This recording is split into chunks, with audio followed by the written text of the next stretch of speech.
Hi, everybody. Good evening, good morning, good afternoon, depending on where you are joining us from around the world. It's great to have all of you back in another session of Putting the Planet on a Pandemic Diet, brought to you by Pandemic Punditry. We are very happy to say that we got three new sponsors online: Lately AI, Restream.io, and Green Queen Media. So thank you very much for being a part of the Pandemic Punditry family. And we are delighted, thrilled to have today Benjamina Bollag, who is the founder and CEO of a company called HigherSteaks. Love the name, by the way. uh, and they've done some amazing things with alternative or smart proteins, and in particular, a food that a pork product that everybody feels hard to sort of give up if you were adopting a plant-based or flexitarian or cruelty-free diet. That would be bacon and pork belly. The initial two products, I'll talk a lot about where they're going as well in the future. But Benjamina, welcome to Pandemic Punditry. Thank you so much for having me. Oh, it's our pleasure, and we've had some conversations prior to the show, and it's always been, and we've reviewed a lot of tape. It's been an amazing actual week for the smart protein, alternative protein space. I mean, we've had we had a $70 million investment for OmniPork. We've had $55 million for Mosa Meat come this week as well. So I mean, the money is flowing in, I guess, in terms of the space, which is great to see. So tell us a little bit about your company and HigherSteaks and what it's trying to do for the benefit of maybe our viewers who haven't done the obligatory Googling. So please go ahead. Absolutely. So HigherSteaks is a cultivated meat company. So what we do is we're recreating meat that's as delicious as the meat and love, but without having to raise and slaughter an animal. So the way it works is we take a small sample of cells from the animal, in our case, a pig. We then expand those cells and guide them to become muscle and fat and all the different components that you need to create meat. And the advantage of doing things this way is that we can have a significantly less water usage, greenhouse gas emissions, land usage, no antibiotics, less foodborne diseases, and without slaughtering any animals. Which is sort of appropriate given the whole pandemic situation and how it all started, right? So I mean, I think what's really fascinating to us has been that the attention. I mean, there's some horrendous things economically and for all the lives lost and people getting sick, but there has been a heightened awareness about what we eat and how that is processed, right? And I think the investment we talked about is probably a lot to do with the fact that people have finally realized the connection between what you eat and these pathogens and pandemics. So I hope some good comes out of it, and that everybody adopts a more humane and sustainable diet, which is companies like you are spearheading. So before we get to sort of more information around HigherSteaks and its product, a little bit about yourself as well. I mean, so Benjamin, I know that you grew up in Switzerland. You're in London right now. How did a chemical engineer, a very good chemical engineer from what I can read from your bio, make it to making cell-based meat? Yeah, absolutely. So grew up in Switzerland, as you mentioned. Moved to London to do my studies in chemical engineering. So studied here at Imperial College. While I was doing that, I had different experiences. So some in the more kind of business side of things, so marketing and so on. Some more on the R&D, so in 3D printing, fragrance and flavoring. Did kind of a parallel a bit in software development.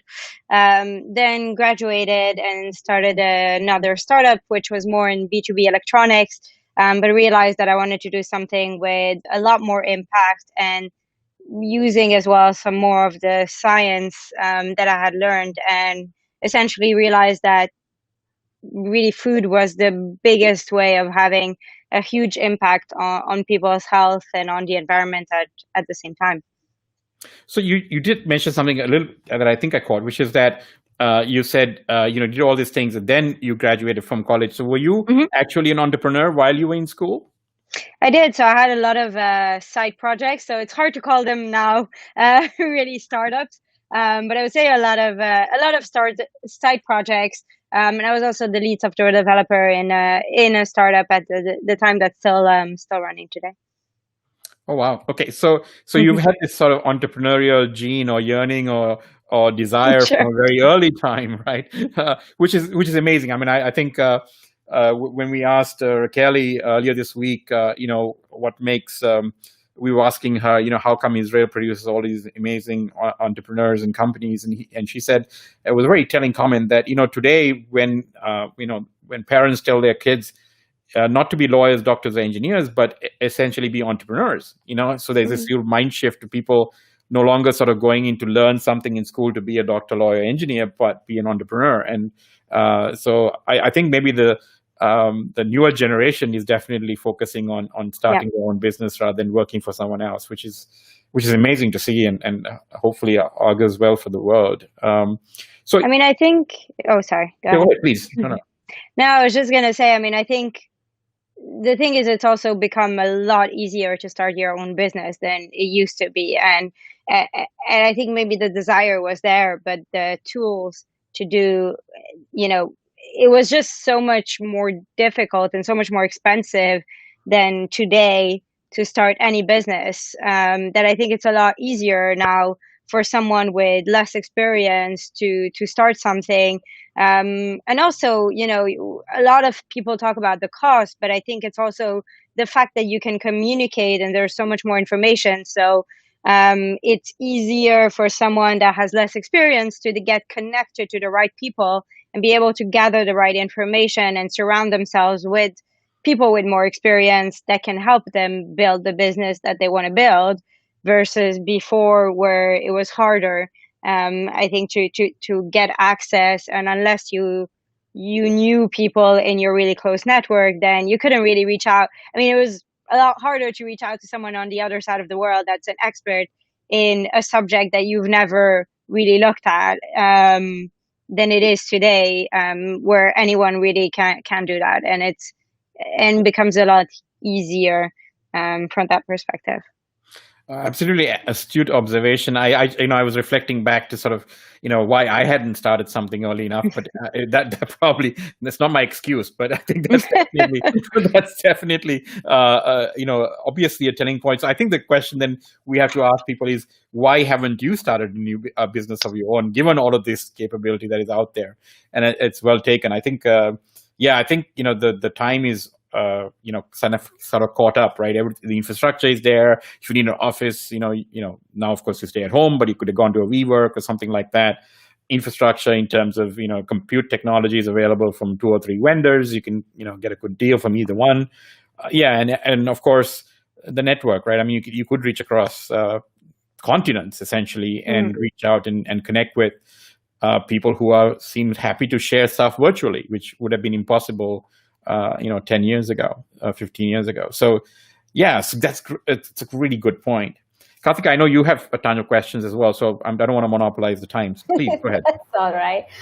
Hey, Benjamina, one of the questions I really wanted to ask you was, who is your role model? It's hard to put really one, and to be honest, I often find that I prefer to find specific aspects of different people that I look up to rather than one role model, because you end up, I mean, and you see that often where people look at, one person as a role model, and then if that person does something bad, the whole kind of system nearly collapses, right?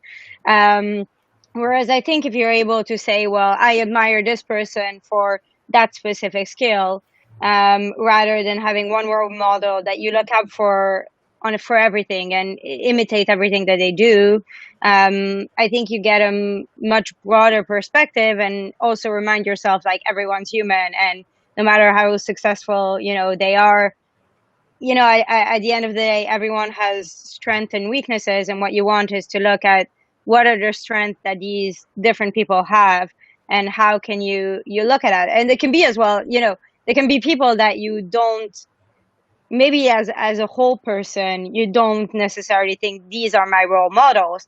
Right. I mean, for example, there can be people, that you don't look as role models, but if you're looking at a really specific skill, you can say, well, actually, if I wanted to perfect that scale, that's who I will look for, right? So you might not have, Mark Zuckerberg as your role model, but if you're looking at how to grow, a business really, really fast, there will be things that you will look as a caution as well. And you don't want to imitate everything, but you will definitely learn from looking at, okay, well, what has he done to grow that fast into that huge of a business? And there's no one will question that. So I think, again, it's not having one specific model, but rather looking at what are the skills I want to acquire and who do I look for on each different one of those skills. Right. Brilliant answer, by the way. I got to borrow that next time somebody asks me that question. You're welcome to. Thank you. I haven't yet copyrighted it. No, it's amazing. I mean, I do really relate to the way you answered that question, because one of our guests asked me that question once on air. Then it stumped me for a second, because I've always had the same view as you. I mean, I look at multiple different individuals, and many times I've answered that question. My wife will always say, "How come you don't pick any women in that?" So, so I'm extra careful now that I do that. But it's right. I mean, it's different people bring different things to the table, and I think in the larger human experience is that you learn from as many as you can. And that enhances your personal experience significantly. So I love the answer to that question. Karthika? Yeah, actually, I was just wondering, because you were talking, I actually read your Brave Dynamics podcast, which just came out actually, and you talked a lot about leadership and all of that. Do you have a particular leadership style that you sort of subscribe to? It's hard. You would probably have to ask people that work with me will probably better describe it. I think it's kind of, if you want the best idea of what the brand what the brand represents, you're better off going to, talk to the consumers rather than asking the brand, because the brand will always describe themselves as something and the consumer could have a completely different idea. So I always, I can think that my leadership style is one way, but the reality is the people that work with me, you would have to interview them to get the best idea. But I think overall, I mean, there are some principles that I think they probably agree with me. I think it's openness and being honesty is a big one. I would say, I think a lot of things like kind of flow from there, right? You have collaboration, working together, all of those things kind of flow from them. So I would say one big one would be honesty and openness, which I think is really, really important. Yeah. And as well, all learning from each other, really. So let's sort of shift gears a little bit. So explain the process now. People, I'm sure, are curious because they all want to find out, like, okay, how do you make the bacon, right? And how do you make the pork belly? And I've already had questions from people saying, when is it coming to this country, that country? When can I eat it? I mean, there's like a whole slew of questions around the product. So give us an idea. Okay, so why did you pick, I think pork belly was your first product, correct? So we did bacon and pork belly together. And I mean, the reason we picked those two is essentially we looked at what are the products that people care most about in pork. And it came out that really bacon was the big one in Europe and the US. I mean, we looked as well, what are our big markets? And really the way we see it, our biggest markets at the moment are US, Europe, and Asia, right? Okay. And so what we found is that really with the US and Europe, bacon was like by far like the big one. Sausages were quite popular, but again, sausages were already done and were as well less of a technical challenge. So we thought bacon is really the one where we can do something kind of more novel. With pork belly, that was more targeted at Asia. And we looked, I mean, we hesitated again. I think we hesitated between mince and pork belly, but thought pork belly has a kind of an element as well of complexity. So it had a kind of more impressive as well element, as well as really that kind of delicious and something that people enjoy. I asked one of my close friends from Beijing what is like the dish that he thinks like represents the best. So he said red braised pork belly. So that's kind of what we went for. Even though on one of our videos, James says that it's a teriyaki glaze, it was meant to be a red braised pork belly. Karthika, you found actually we found it interesting with the research that said like about 70% is actually cultured cells, and then the rest is plant proteins and binding agents to sort of bring it all together. Is that correct? So that's correct for the bacon. On the pork belly, it was 50. I see. So that's interesting, right? So this whole sort of hybrid. I mean, because usually the lines are very clearly drawn. I mean, you're cell-based or you're plant-based or your fermentation or whatever the alt protein classifications are. It's interesting to see sort of the merger of the two. Any reason? I mean, what was the sort of the logic behind it? Was it because you were just looking purely at the merits of each material and just putting it together? Yeah, I mean, there's several reasons for it. So it helped with the texture, to perfect the texture at this time. Okay.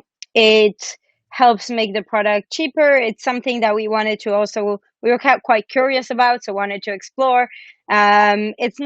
We're still exploring whether we would want to, what percentage, if a mixture, we would want to go to market with. So this is something we're still working on, but I think you're seeing that more and more. I mean, you're seeing it even on the plant-based side with, the better meat company that are mixing with conventional meat. So again, you're seeing all these mixtures that I think will emerge more and more. And in terms of taste, so I'm sure you've eaten your own product many times, but what are the sort of, I know it's probably a small sample, but what is the initial feedback for the bacon, for example? I mean, what are the people? I mean, are they completely no idea that was made outside of without killing a pig, or people are just completely blown away? I'm just curious. Yeah, so it wasn't purely there. So I would say it's not a perfect prototype. It's not a ready to be commercialized prototype, but it was pretty good. On the pork belly, James said it was at around 70%, which I think is good for an initial prototype. And there are some improvements to make from different aspects, without doubt. We want to be honest with this, but it was really a great first step. And I mean, look, you're early stage, right? I mean, so would you characterize yourself as R&D right now? In R&D, pretty much? Yes. Okay. Yes. I mean, everyone really in the sector is R&D, right? No one's selling. No one's selling, right? So when is that date? Because I know there are people who are very curious to find out when that might be. Yeah, so I've become cautious of saying online. I would say a range. Fine. You can say a range from 2 to 6 years, so that we have a large range. But I mean, we'll start on the lower end. It will be at a smaller scale, and on the upper end, it will be at really kind of large commercial scale. Okay, so 2 to 6 years for either one of those two products to sort of appear on a commercial shelf somewhere in the US, Europe, or Asia. And so, just sort of taking a step back, you would have bacon and pork belly. Are there any plans to make anything else?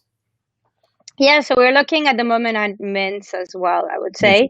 Okay. But those three are the major ones. I mean, but it's pork. Sausage is, so pork is really our focus at the moment.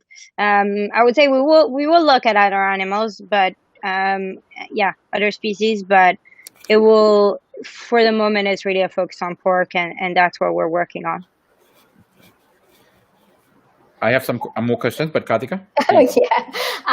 Just for the sake of our audience, we stumbled upon something really interesting called Induced pluripotent stem cells. Am I saying that right? And that's right. And I think a lot of people were really interested to understand what that is.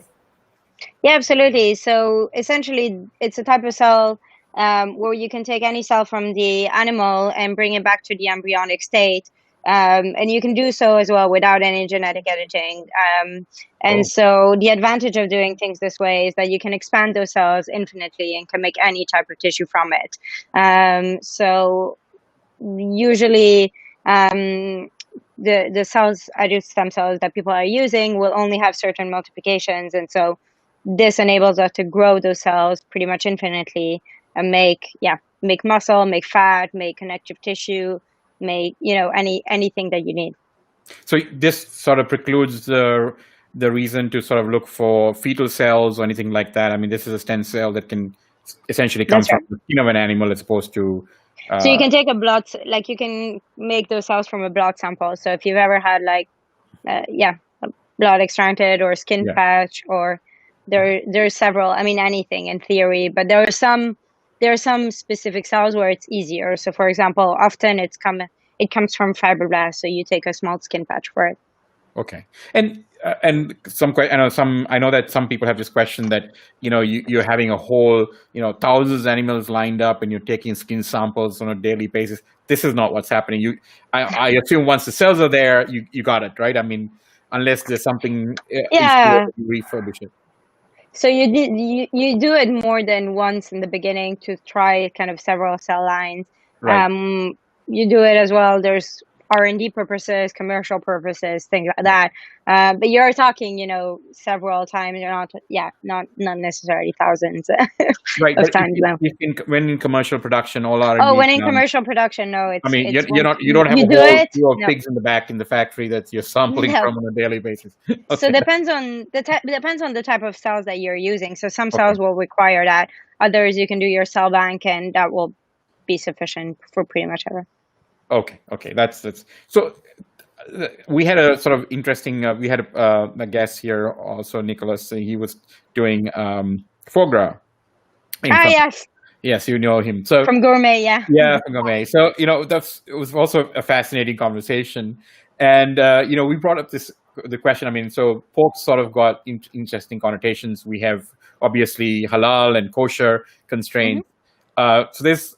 And I know there's been some kind of theological debate, right, on are these cell-based foods actually going to be kosher or are they going to be halal, right? Because technically you're not really, it's still a cell of a pig, but what are the religious prohibitions really when you actually look at it from a theological perspective? And I think there are some rabbis in the U.S. who are, grappling with this and trying to understand it. I think religions all over the world who have prohibitions on diets, whether it be, Jewish, Hindu, Muslim, right? Whoever, you're going to have some constraints. You're essentially remaking all of these theological arguments because you're now doing this in the lab with very little things other than the cell of the animal, right? So, have you sort of come across these arguments? Where I mean, what have been your response? Are you sort of involved in educating not only the general public but some religious bodies about the acceptability maybe of your products? Yeah, so I mean, essentially we have the discussion. I mean, I get asked this question a lot. We've spoken to different groups. The reality is it's a massive debate. Right. But the real answer is, people don't eat pork and it's still the most widely consumed meat in the world. So the reality from a market perspective, you have nothing to worry about. As a business, we don't really care. Right. If it's approved, fantastic, more business. If it's not, doesn't really matter. We still have a business. Exactly. So in a sense, it's a very interesting, it's a very interesting debate. But as a business, I wouldn't be running the business rightfully if I spent too much time thinking about that, I would say. Yeah. Actually, I had a follow-up question to that. Interestingly, because we brought up Nicholas and foie gras, one of the things he mentioned was that in France, there's actually now a law that's kind of coming out saying that he can't call it foie gras anymore because it's not actually taken from the duck. If that or goose, sorry, I'm a vegetarian. I have no idea what I'm saying about meat. Okay. I think you can have both. So in that type of an instance, if in the UK or wherever you're marketing, if they tell you can't brand it as pork or bacon. You have to call it alternative something or another. Would you think that will affect how people view the product?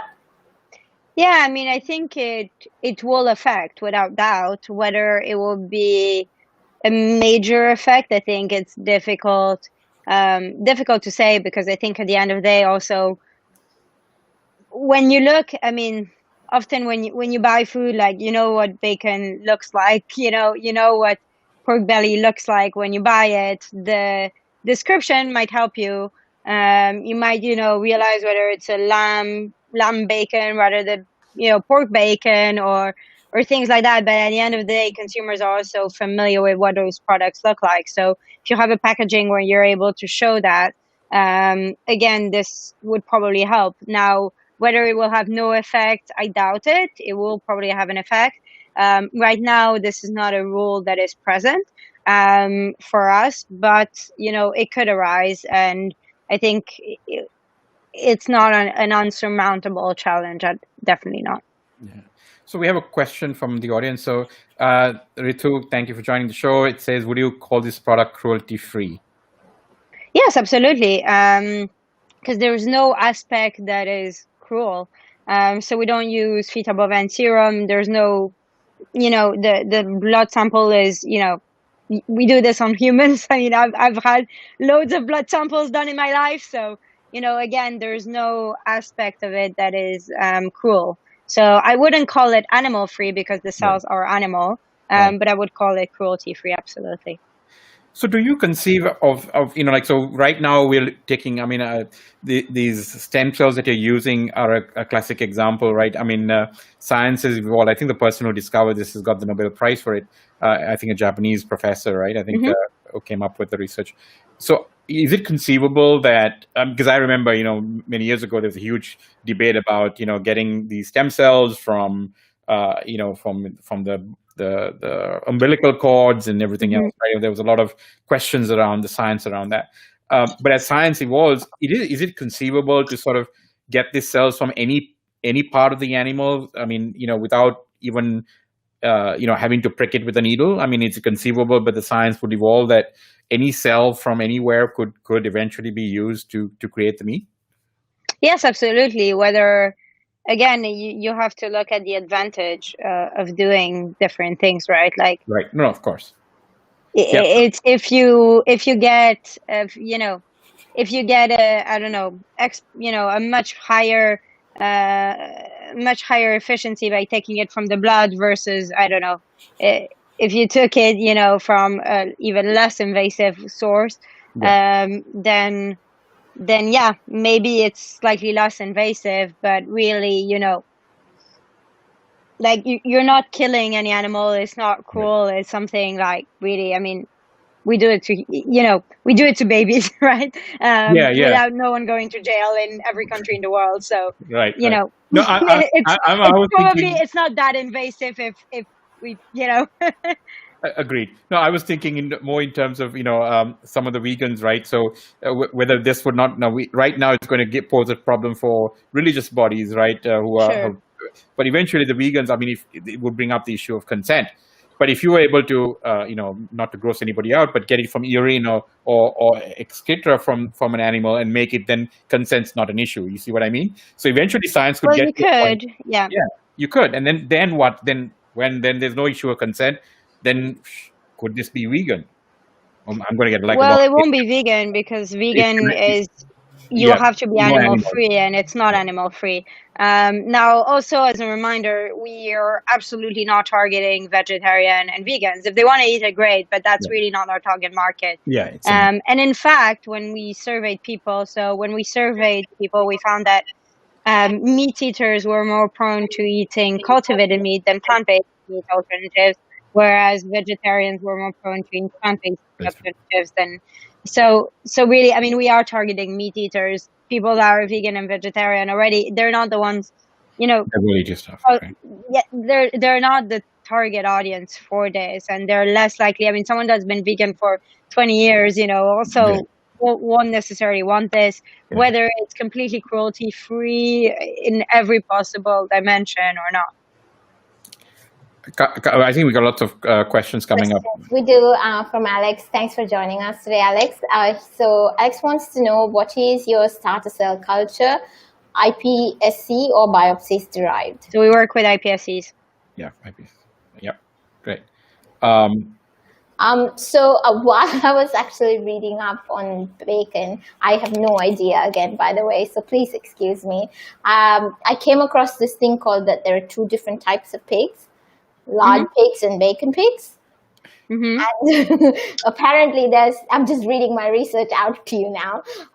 Tamworth, Yorkshire, Duroc, and Berkshire. Is that correct? The types of bacon pigs?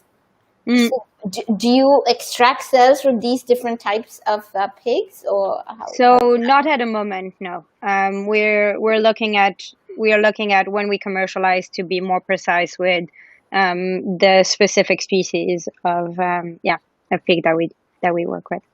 But you have to look as well, what does that actually mean? Whether is the difference actually how, is the difference really at the end of the day just a different composition of how the muscle and fat, percentages and things like that, what is the actual difference in it, and is it something that you can recreate with different pigs or not? Some cell types, so different types of pigs, for example, are more prone to become muscle or fat when you're talking about adult stem cells. So there are differences. Now, this is something that we're still exploring and we haven't finalized yet. So that's interesting, because I remember Dr. Sandhya Sriram, when we talked to her, she said, you could, get to a very specific, she's doing shrimp, for example, she could say, if you had a shrimp in the Yucatan that tasted particularly good, you could actually do an exact replica of that. Yeah. I mean, whether that kind of specificity is desired and whether the average person can discern it, I don't know. But interesting answer. I didn't, being a former bacon lover, I did not know that there were such pigs, Karthika. So thank you. My knowledge increased by a little bit there. So the focus is on pork. The focus is on these two large markets.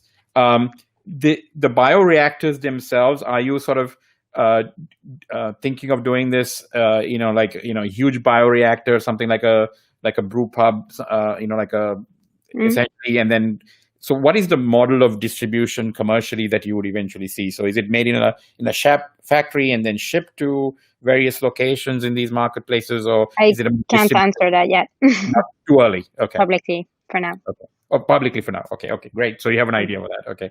So, but these reactors can be as big or as small as they can be, technically speaking, is it? Okay. All right. And Karthika, any more questions from the audience? I think we've answered all of them, right? Good. Okay. So, Benjamina, from all of the conversations that you've had with various people, is there been a question that you wish one of us asked that you haven't been asked yet?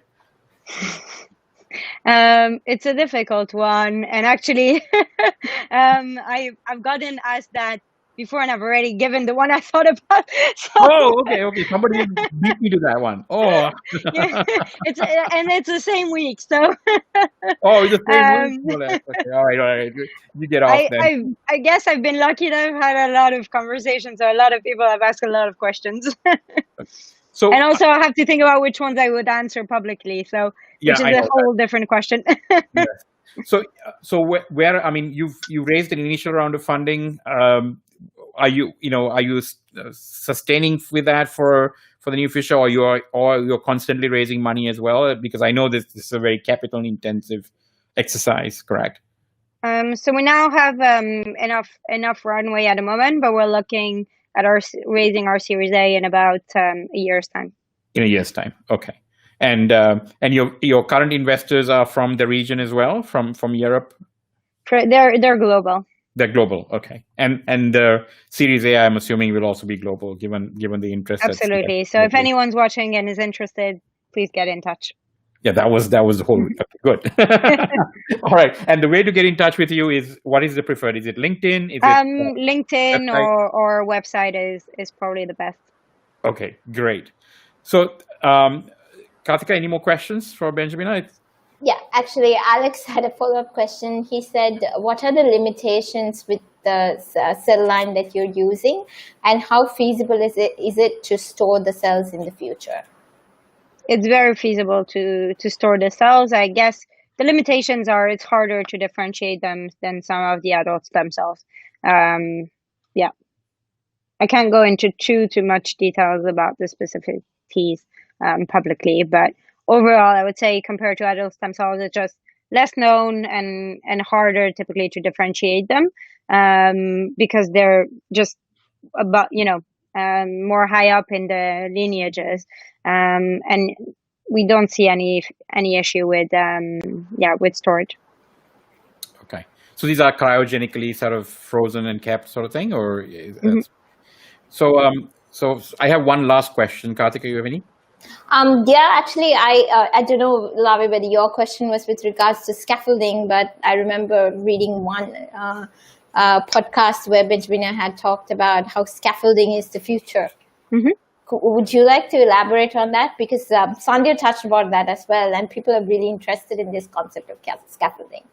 Yeah, so scaffolding essentially is the material that enables your cells to get texture. So I think it's very interesting because there are so many different approaches that people can take around it, and different as well, different cell types and different